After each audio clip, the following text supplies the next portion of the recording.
Today really was an awesome leg day. It was awesome gym, awesome equipment, felt good. Him and I killed it, so can't ask for much more than that.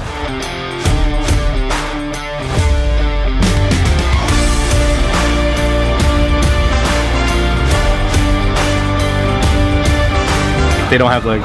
It's just a bunch of bricks.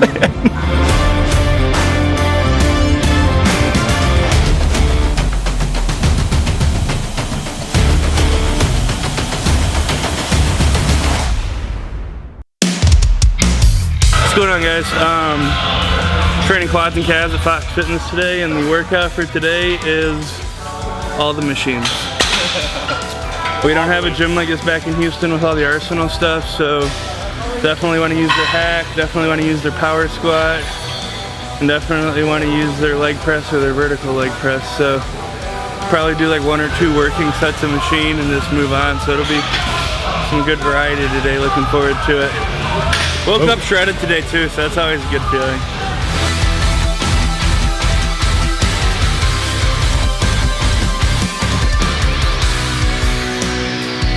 Today is Tuesday. It's our quad dominant leg day. We are going to use all the arsenal strength stuff that we don't have. So I'm pretty psyched about that.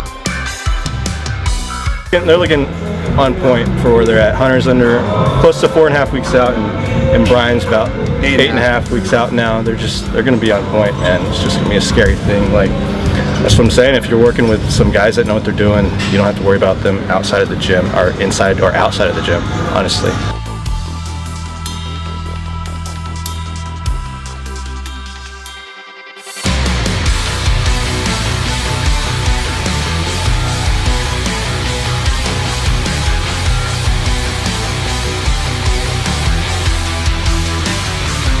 Wanted to dive into and get a little more technical and in-depth than normal about what we did for legs today. So we've instructed till we're blue in the face on calves, so if you want calf instruction, go search and you'll find it.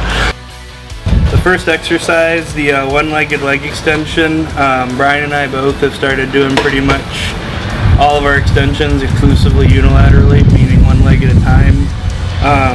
For a couple reasons. First off is I feel like once you get like to a certain size, like him and I passed that a while ago, your adductors get developed enough to where you can't keep everything in a straight line, because everything that we're focused on is a maximum contraction, and the way you get a maximum contraction in a muscle is lining the joints up and allowing it to squeeze as much as possible. So whenever you're sitting here and like you're not able to keep your legs in a straight line, and at the bottom they're getting like that, you're losing tension on what we're trying to train. So by training them unilaterally, one side at a time, we're able to actually, you'll see us in the video, keep one leg out and actually rotate the hip to where we have the ankle, the knee, and the hip all in a straight line, and we're able to really keep our hips pulled into the bench.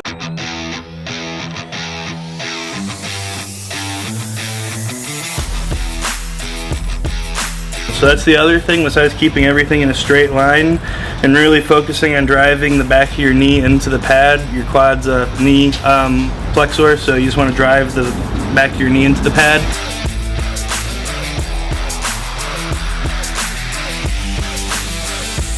Besides that, you really want to focus on pulling your hips in, because anytime you're like this and your hips coming up, you're losing tension on your quads, specifically your rectus femoris.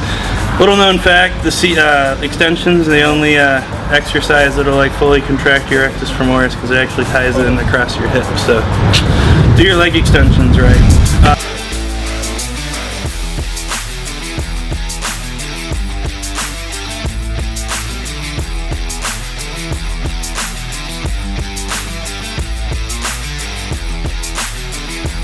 Moving on from there, we went to some leg press and brand new Arsenal leg press. It was excellent. It has a big platform. It was super smooth. Like smooth as butter, to the point where it's like we were like kind of laughing about how much weight we could do, because it's just the weight and not all the resistance from the bearings being shitty or rust or whatever. Yeah, so it was a weird feeling. That we usually deal with. We have a really good leg press at our gym. It's just it needs a little bit of maintenance. So yeah. And, so for the leg press, so I get him and I really have been focusing on them whenever, because we'll do leg press both on our hamstring day and our quads day. So hamstrings day, where obviously, you know, your feet pretty high and pretty ducked stance, concentrating on driving through our heel, using our glute and hamstrings as much as possible. But on quad day, we've really been focusing on keeping our stance more narrow, so like about shoulder width, like what you'd squat with if you're using like traditional, like more like bodybuilding squat, not a powerlifting squat. So like shoulder-ish width and then slightly duck-toed, and then keeping our feet as low on the platform as possible while at the bottom of the rep, we're still able to drive from our whole foot. Whenever you're training your quad, it's okay to drive from like the ball of your foot some. You just don't want to have your feet so low that like your heel's coming off the ground to get the full stretch. So feet as low as possible while still able to drive from your entire foot is what we've really been focusing on with leg press as far as like form and leg position.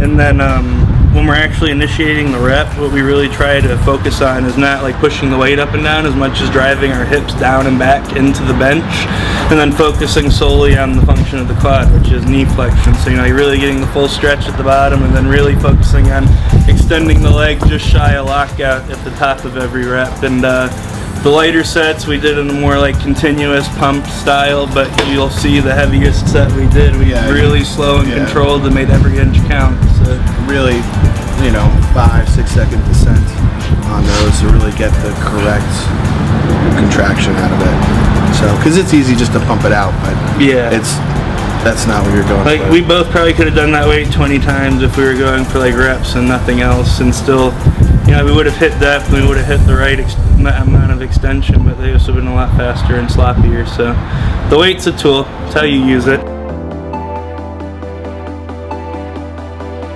What is the you have to win by 2 rule? So Bryan and I train together every single day. Bryan and I are lucky enough that we're both like equally like fucked in the head when it comes to how hard we like to push ourselves.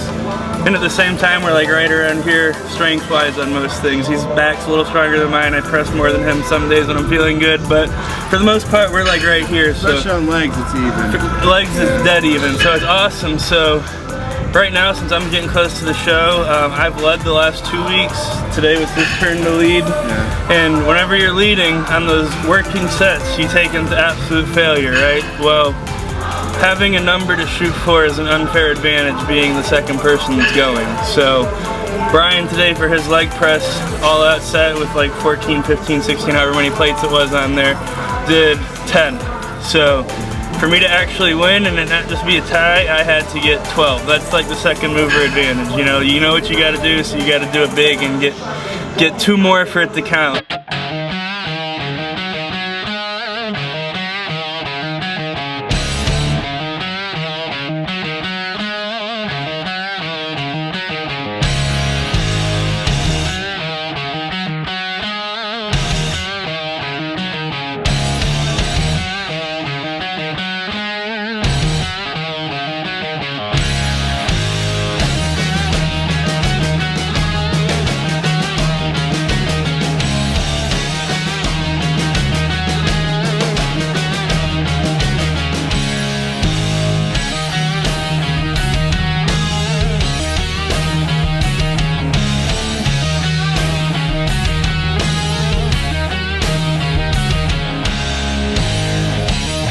And then by then we were really warmed up, so we did hack squats. Warmed up. I couldn't bend my leg by then. Right. But So we only did 2 sets of hack squats. We did 1 set to see. It was almost like a feeler. 2 plates was pretty heavy.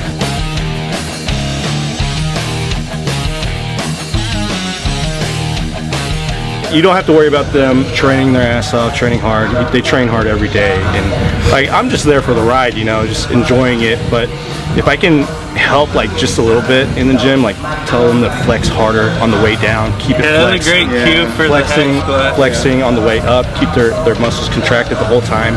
Then that's better for all of us, you know. It's just if I can make them better by like 1%, that's good enough for me. Yeah, he had a cue where he said flex your quads the entire downward portion of the hack squat. That's the best the hack's ever felt. Yeah, really focus on driving your knee forward and the tension in your quad. Yeah, you really gotta. You'll see me, I got a little frustrated with them for a second. I was like, keep me and squeeze it like a couple reps through my set, and you see like a light bulb went off, and I don't know if it'll be on camera, but like my leg looks like it's being used a lot more, like it's firing and there's more veins and stuff. It's mostly you really flex the knee flexion, like just flex. Yeah, it's the function of the quad and hamstring, right? Knee flexion, extension. So. Yeah. Bryan was like around 9 or 10 reps, and it was looking pretty heavy, and I was like, you know what, this is the set. So like we got 5 or 6. Yeah, we definitely train by feel, obviously. So like usually, I mean, in our heads we were probably planning on doing 3, but you know, with how he was looking and what we had done before, and knowing what we wanted to do after was the big thing, because we did a little bit more than normal today, 4 exercises instead of usually 3.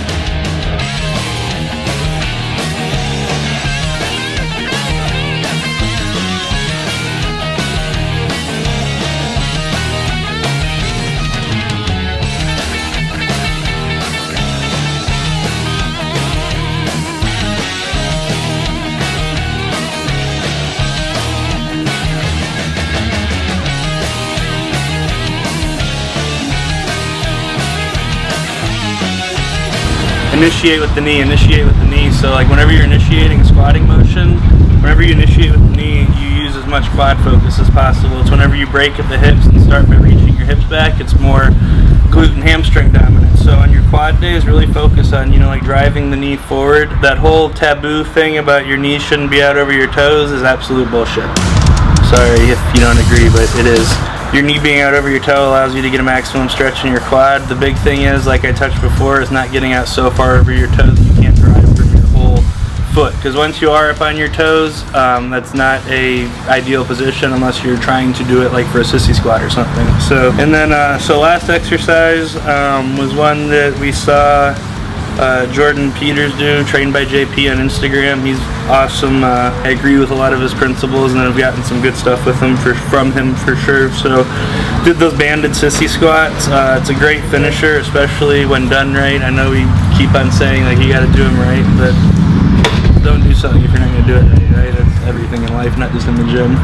But so what does doing a banded sissy squat right look like? So big chest, flat back, and then when you initiate the motion, you want to do it by, you know, like I said, reaching forward with your knees and then getting your hips back as far as possible. Your goal is to stretch the quad as much as possible and keep as much tension on it as possible. Out of the hole, what you want to focus on is bringing your hips forward and then driving your knee back. So you can stand up and almost drive from your heel, and you could really probably feel it a lot in your hamstring and glute. Whenever you do it that way, like you're keeping a lot of pressure on the front of your shin and really focusing on standing up by driving your hips forward and your knee back. It's a really awesome squeeze in your quad. And then also flexing your quad at the knee, the whole motion on the way down and the way up too. Same cue for the hacks like Andrew showed us. So.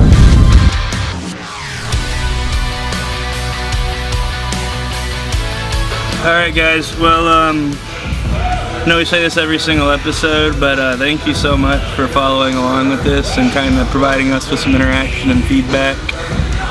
Makes it a lot more enjoyable knowing that people are following along, and you know, it makes my day when I have someone saying like, oh, I watch them when I'm on the stairs prepping for my show or this or that. So that's really cool. Thank you for following along so far. Another thing, probably next episode we do will be the next Q&A, so we'll take the questions from like the last 3 episodes and answer all the highlight ones. So be sure if you have any questions you want to ask us regarding nutrition, diet, or supplementation, put them in the comments of this video and we'll do our best to answer them.